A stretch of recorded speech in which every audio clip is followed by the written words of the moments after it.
नमः श्रीवर्धमानाय निर्धूतकलिलात्मने सालोकानां त्रिलोकानां यद्विद्यादर्पणायते श्रीमत्परमगम्भीर साद्वादामोघलाञ्छनं जियात्रैलोक्यनाथस्य शासनं जिनशासनम्। पंच परमेष्ठी भगवान की जय। नमोकार महामंत्र की जय। वर्तमान जिन शासन नायक श्री महावीर भगवान की जय। परम पूज्य आचार्य श्री शांति सागर जी महाराज की जय।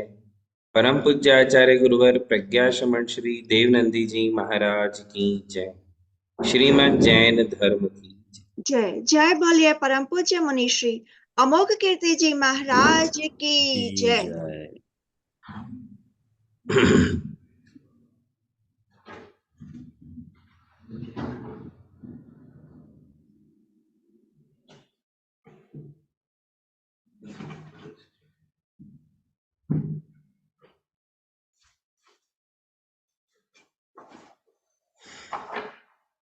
धर्म स्नेही बंधुओं,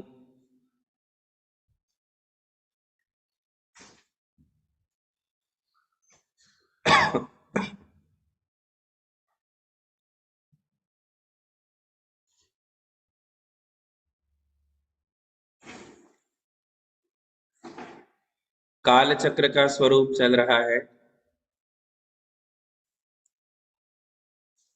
इसमें भोग भूमि में जन्म और मरण का क्या क्रम है, क्या विधि है, इस विषय में आपके लिए बताया था।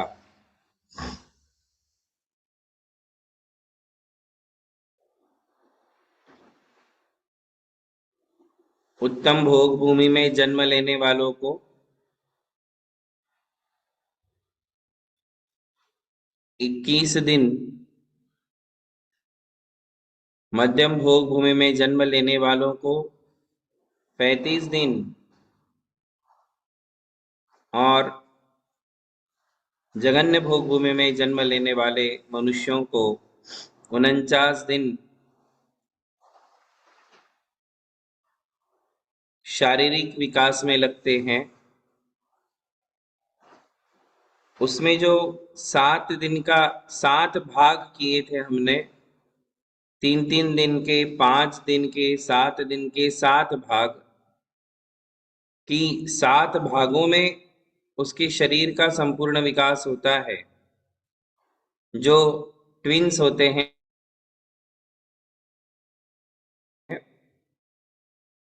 उस विषय में आचार्य कहते हैं कि पहले 7 दिनों में या पहले भाग में वे बच्चे ट्विंस अंगूठा चूसते हैं। 3 दिन, 5 दिन और 7 दिन की जो 7 पार्ट्स किए थे, 7 भाग, उसमें से पहले भाग में अंगूठा चूसना, दूसरे भाग में रेंगना, छाती के बल से रेंगना, तीसरे भाग में लड़खड़ाना, बच्चे जैसे चलने का प्रयत्न करते हैं और लड़खड़ाते हैं।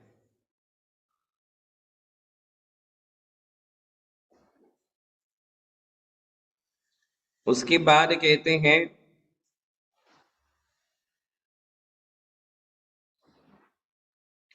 लड़खड़ाने के पहले भाग में जो है घुटने के बल चलना, ये लिखना चाहिए।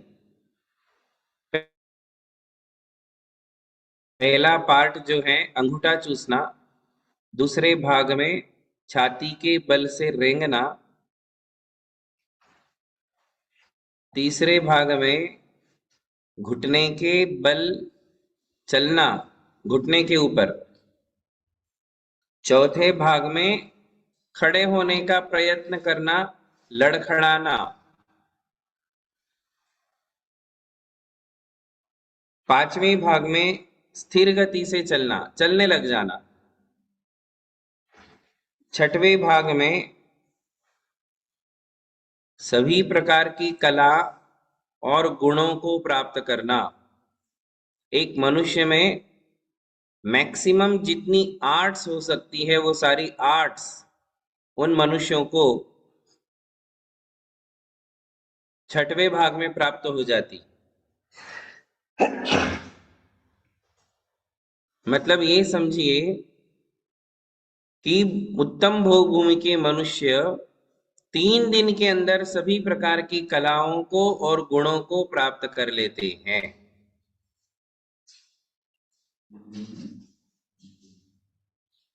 और फिर 7वें भाग में कहते हैं कि वे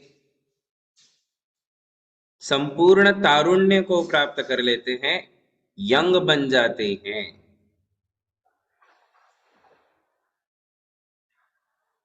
सभी को बात समझ में आई?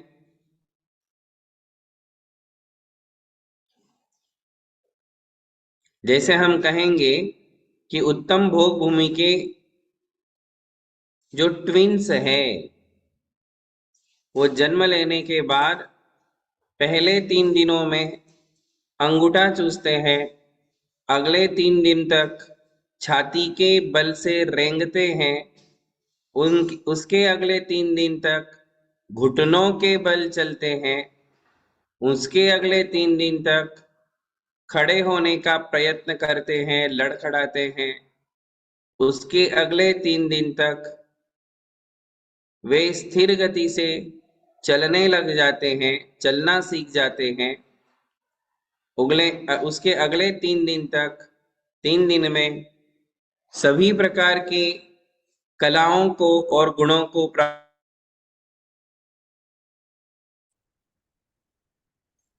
नमः श्री वर्धमानाय निर्धूतकलिलात्मने सालोकानां त्रिलोकानां यद्विद्यादर्पणायते श्रीमत्परमगम्भीर साद्वादामोघलाञ्छनम् जियात्रैलोक्यनाथस्य शासनं जिनशासनम्।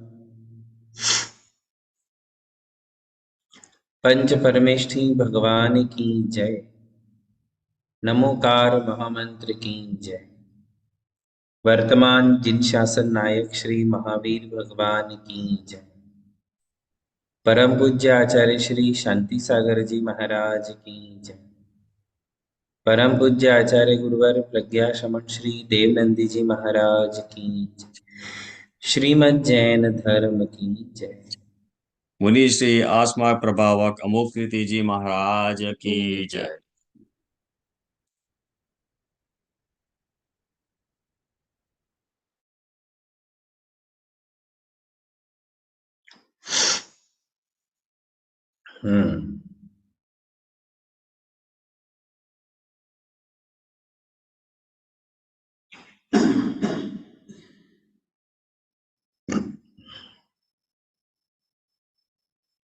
धर्म स्नेही बंधुओं,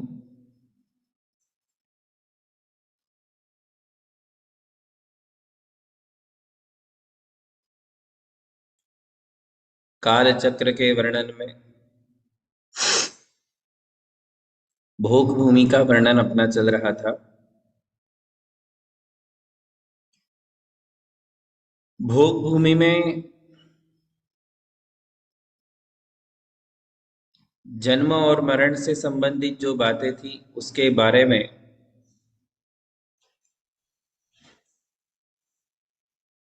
आपको बताया गया था कि जो अवसर्पिणी काल का पहला सुषमा सुषमा काल होता है या सुखमा सुखमा जिसे कहते हैं,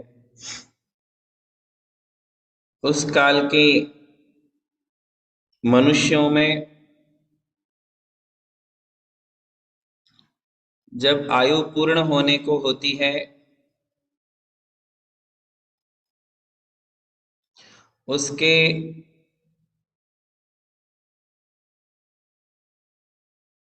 21 दिन पहले वो एक ट्विंस को जन्म देते हैं। ट्विंस में एक लड़का होता है और एक लड़की होती है। मध्यम भोग भूमि के मनुष्य 35 दिन पहले, मृत्यु के 35 दिन पहले एक युगल को जन्म देते हैं, तो जघन्य भोग भूमि के मनुष्य 49 दिन पहले एक युगल को जन्म देते हैं।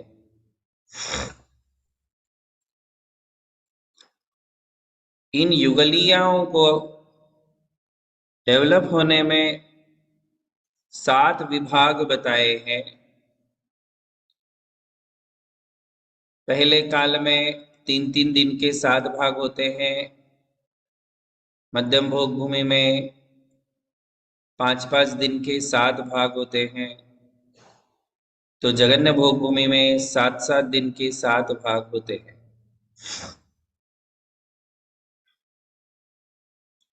उन 7 भागों में जो विकास हो रहा है शरीर का, वो कैसा है? तो आचार्य कहते हैं, पहले भाग में वे अंगूठा चूसते हुए बड़े होते हैं। अंगूठा चूसना आपने देखा होगा, बच्चे अंगूठा चूसते हैं। दूसरे भाग में वे छाती के बल रेंगते हैं। तीसरे भाग में वे लड़खड़ाने लग जाते हैं। मतलब खड़े होने की कोशिश करना, लड़खड़ाना। चौथे भाग में वे पूरे खड़े होकर चलने लग जाते, खड़े होने लग जाते। इसमें एक छूटा हुआ है।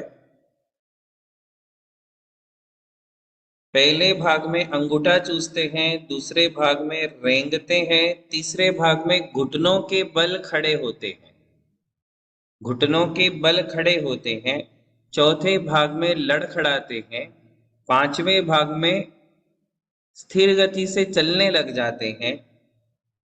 छठे भाग में सभी प्रकार की कलाओं में और गुणों में वो निपुण हो जाते हैं, जिसे आप आर्ट, कॉमर्स, साइंस कहते हो, वो सारा ज्ञान उन्हें हो जाता है। पांचवें भाग में वो बिल्कुल नौजवान हो जाते हैं।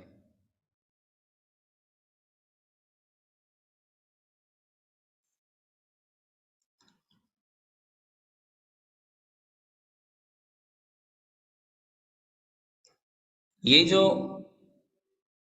क्रम है,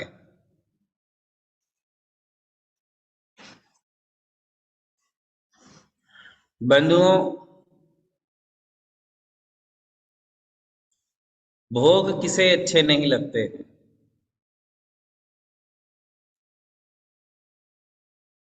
भोग भूमि नाम है, परंतु भोग भूमि नाम होने से हम उन्हें वे केवल भोगी है ऐसा नहीं कह सकते। वे परम विद्वान होते हैं, ज्ञानी होते हैं, सभी कलाओं में चतुर होते हैं।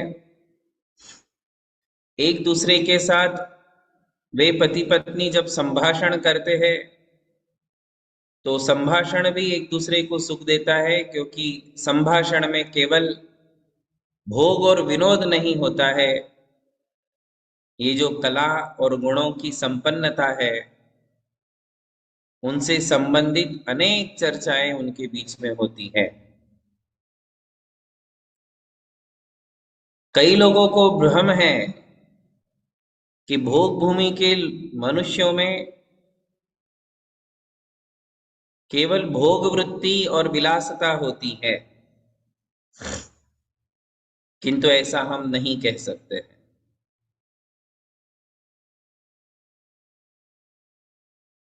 आपके बच्चे भी बड़े होते हैं, अंगूठा चूसते हुए ही बड़े होते हैं, और ऐसे ही छाती के बल रेंगते हैं, छाती के बल से रेंगते हैं, घुटने पर खड़े होने की कोशिश भी करते हैं, लड़खड़ाते भी हैं, धीरे धीरे चलने भी लग जाते हैं। किंतु अच्छे से चलने में लगभग 1 साल तो लग जाता होगा, 1 साल 1.5 साल बच्चों को लग जाता है। किंतु सभी कलाओं में और गुणों में निपुण होने में सारी जिंदगी लग जाती है, लगती है ना। भोग भूमि के मनुष्य कुछ दिनों के अंदर ही सभी कला और गुणों से संपन्न हो जाते हैं, और हमारे बच्चों को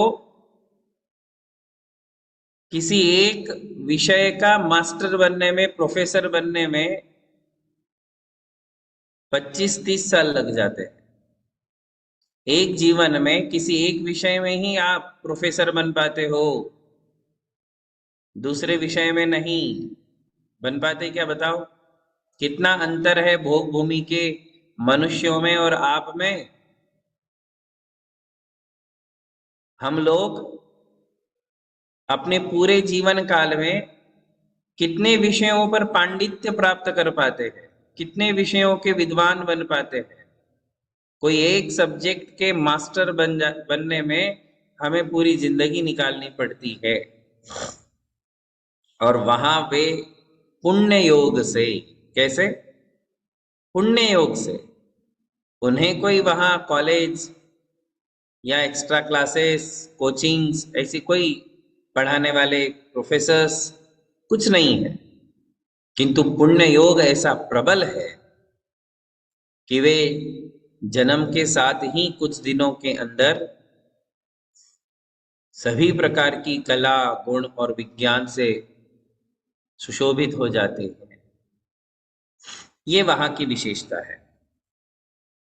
और फिर आचार्य कहते हैं कि वे नौजवान दिखने लग जाते हैं, सुंदर दिखते हैं, अति सुंदर दिखते हैं, और वे दोनों स्वाभाविक रूप से पति पत्नी का जो एक संबंध होता है वैसा जीवन जीने लग जाते हैं। वो भी स्वाभाविक होता है। धर्म स्नेही बंधुओं, भोग भूमि का लगभग वर्णन आपने सुना है। यदि याद नहीं है तो पिछले कुछ जो एपिसोड्स है वो एक बार और सुन ले। 4-5 क्लासेस अपनी जो हुई थी, तो पता चलता है कि ऐसा सुख संसार में क्वचित ही कहीं देखने को मिलता है।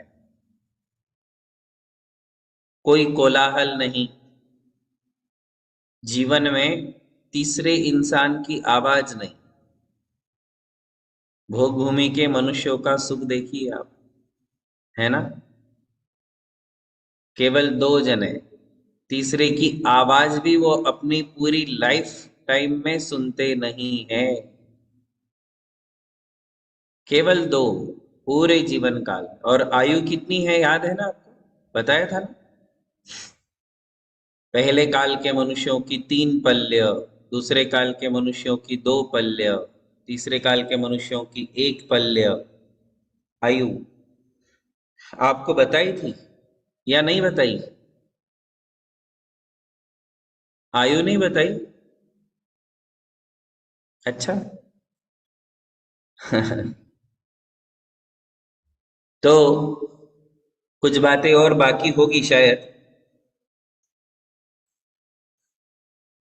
तो वो सुन लीजिए। सुखमा सुखमा काल के जो मनुष्य होते हैं उनकी आयु, जैसे यहाँ आपकी आयु वर्षों में बताते हैं ना, 70 वर्ष, 80 वर्ष, 90 साल के हैं, 100 साल के हैं, तो वहां कितने होते हैं? तो कहते 3 पल्य। अब ये पल्य क्या है, तो पल्य का गणित बहुत लंबा चौड़ा है। हम इसे ये कह सकते हैं कि असंख्यात वर्ष की आयु है। कितनी? असंख्यात वर्ष।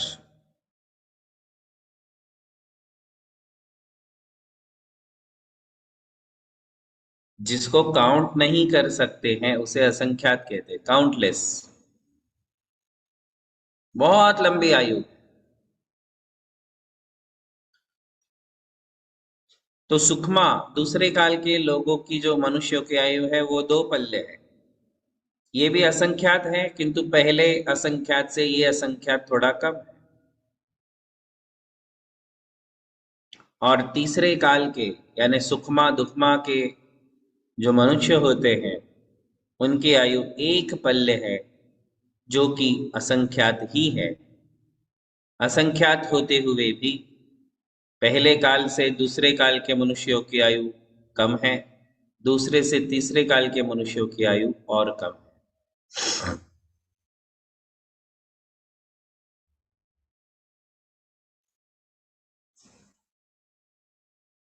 ठीक है ना?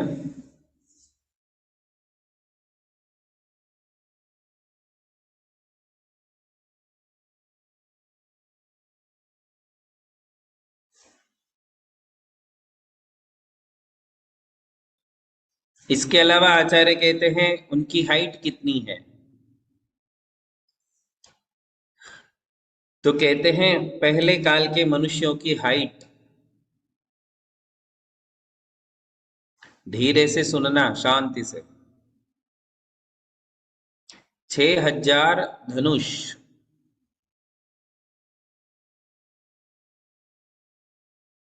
कितनी होती हैं? 6000 धनुष।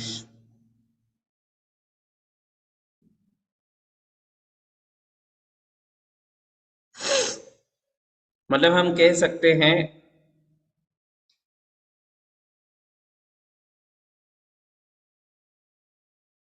9 किलोमीटर, 9 किलोमीटर की हाइट।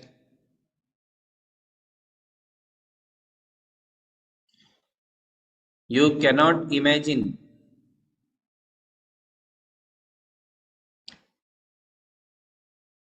9 किलोमीटर की हाइट वाले पहली भोग भूमि के मनुष्य होते हैं। तो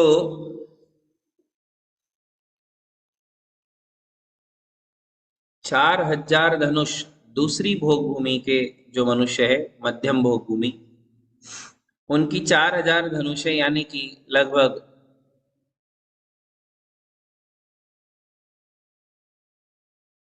6 किलोमीटर।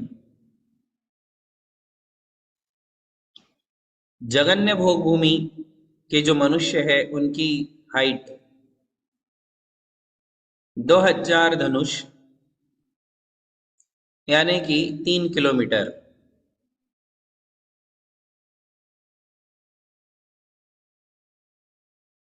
भगवान आदिनाथ 500 धनुष के थे, जो लगभग 0.25 किलोमीटर के थे। 0.25 किलोमीटर। 1 किलोमीटर में 25% कम, 25% कम।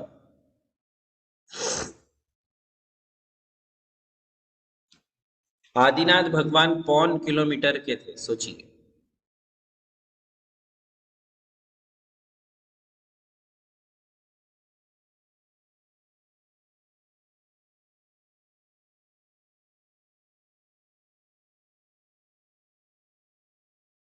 तो इस प्रकार भोग भूमि के मनुष्यों की आयु और ऊंचाई हुई। कल्प वृक्षों का वर्णन आपके सामने किया था। ऐसे कल्प वृक्ष है कि जो मांगो वो दे देते, केवल मन में चिंतन करना है, भोजन के लिए, पेय पदार्थों के लिए इत्यादि। किंतु वो खाते कितना है? तो हमारे महापुराण में लिखा है, जिनसेन आचार्य श्री ने, कि पहले काल के मनुष्य जो है वो 3 दिन बाद 3 दिन बाद कितना खाते हैं? तो कहते हैं बदरी। बदरी समझते हो? बदरी यानी बेर। बेर खाते हो ना आप लोग, फ्रूट।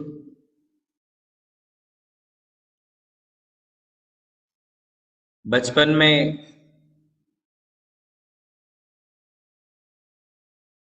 पेड़ों पर बेर लगते थे तो पत्थर मार मार के आप तोड़ तोड़ के खाते थे, वो बेर। बेर जितना भोजन, बेर नहीं खाते, बेर जितना भोजन 3 दिन बाद करते हैं। फिर तो मकान बहुत बड़े होते होंगे जी। किसी ने लिखा है कि हाइट के हिसाब से मकान भी होते हैं। तो आपको बताया था कि गृहांग नाम के कल्प वृक्ष होते हैं, तो वो कल्प वृक्षों के सामने केवल मन से चिंता करना है घर के लिए, तो घर रेडी उनके लिए मिल जाते हैं। कंस्ट्रक्शन कंपनीज नहीं होती है वहां, कोई बिल्डर नहीं, कोई आर्किटेक्ट नहीं, घर भी उनको रेडीमेड मिलते हैं।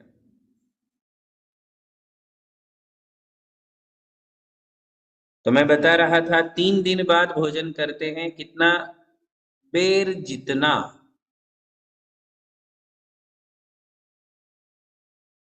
और दूसरे काल के जीव, जो मध्यम भोग भूमि के मनुष्य है, वो 2 दिन बाद भोजन करते हैं, क्योंकि उन्हें भूख ही नहीं लगती तब तक।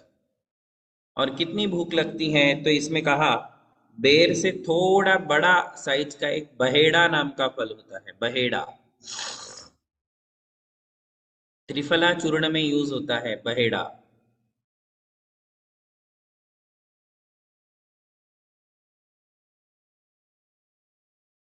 और जगन्य भोग भूमि के जो मनुष्य होते हैं, वो 1 दिन बाद भोजन करते हैं।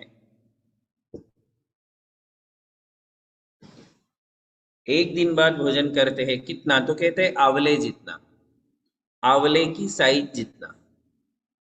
बड़ा वाला आंवला ले लो,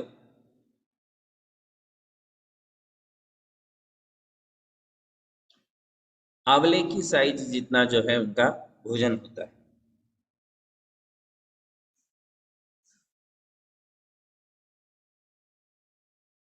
इस प्रकार वहां की ये विशेषताएं हैं। इतनी लंबी चौड़ी आयु काल में वे केवल सुखों का अनुभव करते हुए अनेक प्रकार से एक दूसरे का मनोरंजन करते हैं, अच्छी अच्छी बातें करते हैं, चर्चाएं करते हैं, मन से, वचन से, काय से, अपने क्रियाओं से एक दूसरे को केवल सुख देने का ही उनका स्वभाव होता है।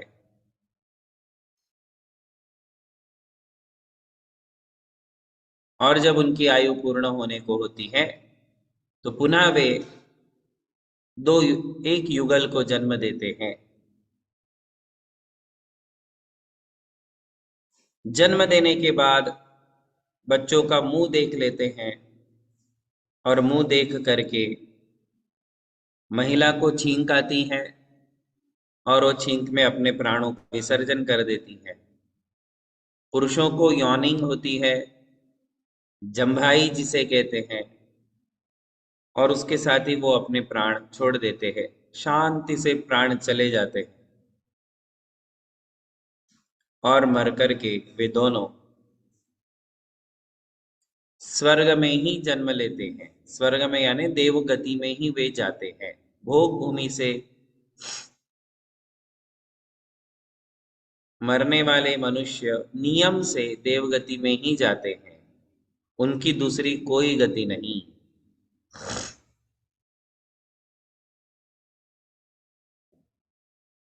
देवगति में वे भवनवासी, व्यंतर, ज्योतिष्क, इन तीनों में और यदि कल्पवासी होते हैं तो सौधर्म और ईशान, इन दो स्वर्गों में वे जन्म लेते हैं। प्रश्न आया है कि क्या वहां मंदिर होते हैं भोग भूमि में?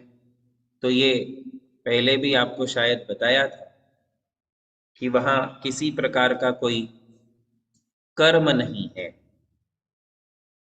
धर्म करना भी एक प्रकार का कर्म है, पुरुषार्थ है। तो वहां वे किसी भी प्रकार का कोई कर्म नहीं करते हैं, न सांसारिक न धार्मिक। उनका धर्म भी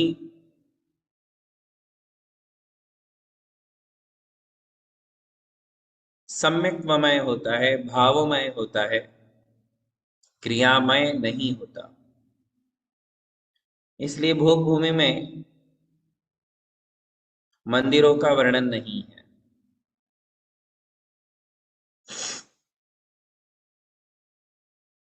बंधुओं, ऐसी क्या विशेषता है जो भोग भूमि में मनुष्य जन्म लेते हैं? इतना सुख भोगने के बाद पुनः मरकर के देवों का सुख भोगने के लिए देवगति में चले जाते हैं। ये सुखों के बीज कहाँ बोए गए?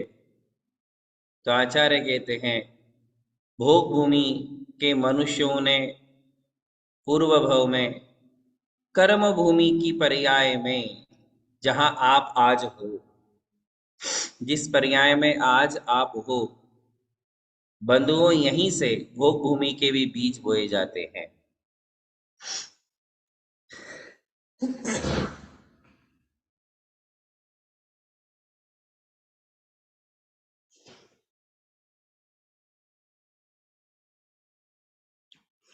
आचार्य कहते हैं,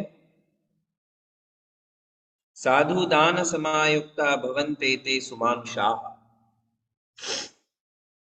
साधु दान समायुक्ता, भोग भूमि के बारे में एक विशेषता है। अनेक ग्रंथ पढ़ लीजिए, सभी ग्रंथों में भोग भूमि का एक ही कारण बताया गया है कि कौन जीव है जो भोग भूमि में जाते हैं। तो कहते हैं, एकमेव आहार दान। कौन सा कारण है? आहार दान। साधुओं के लिए जो आहार दान देने की परंपरा है, आहार दान दिया जाता है, वह आहार दान ही भोग भूमि के सुखों का बीज है। भोग भूमि की आयु का बंध कराने वाला ये आहार दान है। जिनके स्वभाव में आहार दान है, किसमें? स्वभाव में।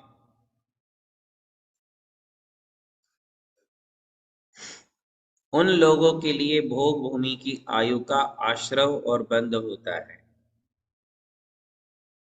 कई लोगों के लिए आहार दान के लिए प्रेरणा दी जाती है कि दो आहार दान आपो, तमे पण आपो, तमे पण आपो। आपो आपो बोला जाता है। 10 बार आपो बोलो तो एक बार बंदर तैयार होता है। मने नती फावतू।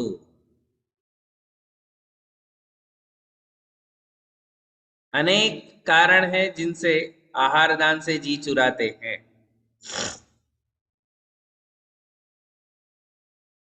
किंतु कई लोग ऐसे होते हैं जो अपने साथ ही धोती दुपट्टा ले लेके घूमते हैं। उनको बस मालूम पड़े कि यहाँ मुनि महाराज है, धोती दुपट्टा पहना और चौके में चले गए। जिस किसी का भी चौका हो, आहार दे देंगे और जाते समय चौके के लिए अपनी ओर से कुछ भी एक राशि दे करके चले जाते हैं कि आपके चौके में आकर हमने आहार दिया है, ये चौके के लिए हमारी ओर से दान राशि। दान देने का स्वभाव है, ये स्वभाव भोग भूमि के आश्रव और बंध का कारण है। आहार दान कितनी विशेष क्रिया है, कितनी मोक्ष मार्ग में फलदायिनी क्रिया है, सम्यक व वर्धिनी क्रिया है और सुखों की परंपरा को देने वाली क्रिया है। विषय चल रहा है इसलिए मैं आपको जरूर बताऊंगा कि कितने फल आहार दान के रयनसार ग्रंथ जी में बताए हैं।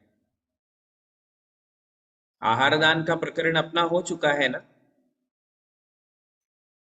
आहार दान का विषय हुआ था ना अपना या सुबह की क्लास में। आहार नवदा भक्ति, आहार दान देने की विधि, मुझे ऐसा लगता है कि नवदा भक्ति आपको पढ़ाई थी। आहार दान देने की विधि देखो, आपको ये भी ध्यान में नहीं है कि विषय हुआ है या नहीं हुआ है, तो जरा आज एक बार आप चेक कर लीजिएगा। मुझे ऐसा स्मरण है कि आप लोग मंदारगिरी पंचकल्याणक में आओगे, तत्पूर्व आपको नवदा भक्ति और आहार दान देने की विधि पता हो जाए, ऐसा कुछ कुछ स्मरण मुझे है। आप जरूर एक बार अपनी डायरी में चेक कर लीजिएगा।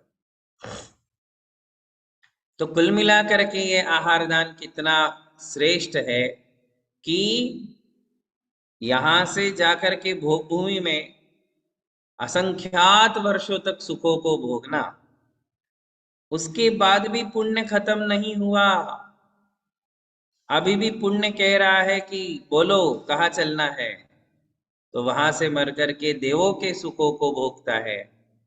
फिर भी पुण्य कम नहीं होता है, देवों की आयु भोग करके आता है तो यहाँ राजे रजवाड़ों के वंश में जन्म लेता है। 3 भव तक आहार दान का परिणाम आचार्य दिखा रहे हैं।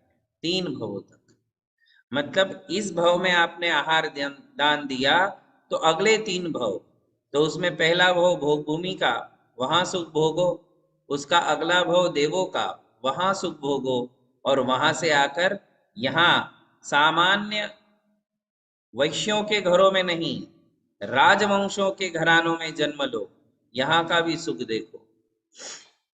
अगले 3 भव तक सुखों को दिखाने वाली ये आहार दान की विधि है, आहार दान की पद्धति है। बंधुओं, एक स्वभाव हमारा होना चाहिए, इन सुखों के लालच में आहार दान देना ये हमारे आचार्य नहीं सिखा रहे हैं, लालच नहीं दिखा रहे, फल बता रहे हैं, आपको लालची नहीं बना रहे हैं।